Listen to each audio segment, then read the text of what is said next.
Kollagen haqiqatan ham foydali ekanligini kimdan eshitsangiz ishonasiz? Albatta bizning mijozlarimizdan. Assalomu alaykum, tuzimsiz? Charchamoqchilarmi Isolada? Qanaqa o'zingiz? Yaxshi, rahmat. Kollagen ichaman. Tak o'tgan kuni zominga borib keldim. Onamlarni ko'rganim.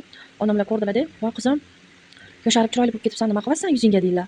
Keyin aytdim, "Kollagen ichayotgandim" desam, "Voy, rosa yuzing chiroyli bo'libdi" deb tinmay xolam bilan maqtab, yuzimni silab, o'zimga ham sezilyapti. Yuzimni silasam, chaqaloq yuziga o'xshagan biram mayin tekis bo'lib qolgan.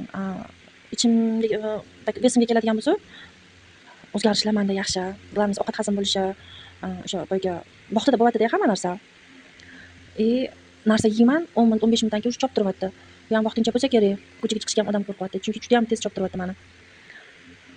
Aytadi-yu, avvalambor ixlos qilib, Allohdan so'rab, Alloh ham o'zing uyaltirmagan deb ichuvdim. Yo, men kutgandan ham a'lo darajada. Hozir o'zi shunchalik rezultat bo'lyapti.